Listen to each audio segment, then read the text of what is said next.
When Americans think of China, these words come to mind.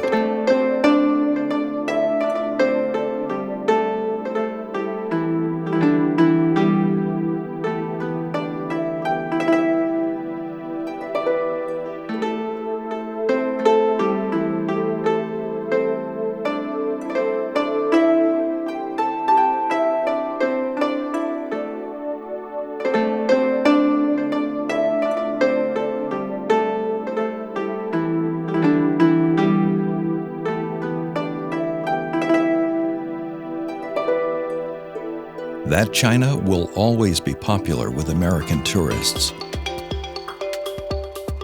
But a new era has emerged, attracting travelers to both the traditional and modern wonders of China.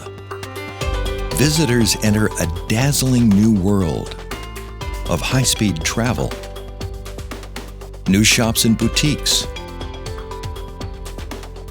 architectural marvels, culinary pleasures that range from international destinations to off-the-beaten-track finds, and of course, the surprises and delights of everyday life.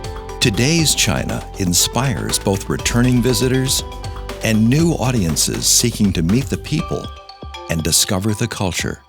Let's hear from the experts. Americans are looking for a genuine, authentic experience where they can one-up their friends. It's about experiential one-upsmanship. They want bragging rights. The word that I am constantly hearing is the word experiential. They want to have an experience that expands their understanding of the world, that expands their horizons. In 2013, when Americans are traveling to destinations such as China, they're looking for culture, they're looking for culinary, looking for the opportunity to live like a local. Now, how big is China? I mean, they're opening up airports at the rate of 1 every 5 minutes in places we can't even pronounce that have better, genuine, authentic experiences. So if you can tell Americans that they can have that kind of experience there, guess what? They will go. I think it's important that the Chinese tourist authorities begin to make this point, that there is more than one way to visit China. And yes, to go on a group tour is an efficient way to see China. It is an inexpensive way to see and experience China. But it's important, I think, for them to point out that there's another way, that on your second trip to China, on your follow-up trip to China, you go on your own, by yourself. Talk about modern wonders. You got me to Shanghai on the top 4 floors of the Hyatt? Wow. You got me to Shanghai on some of those restaurants there that can do battle on any restaurant in New York, like M on the Bund? Wow.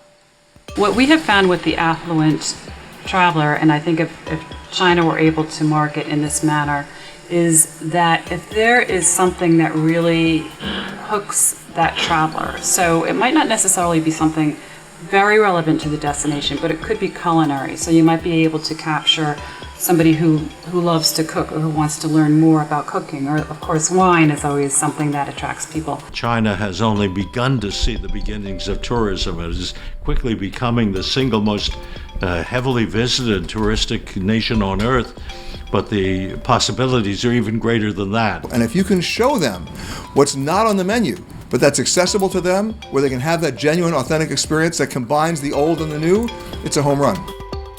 Ancient treasures, modern wonders, coming together to present this new world of travel experiences. The China National Tourist Office has created a new branding to show China as a new destination with 5,000 years of history. The new branding is a great beginning because it's letting people know who've been there before that there's a whole lot more that they didn't see. And I think it's absolutely brilliant in pointing out the fact that there's a modern aspect to China. I think it's very clean and fresh and very contemporary. I think the colors are great. And I think it shows off some of the iconic aspect of China, but in a very fresh and contemporary way. China like never before.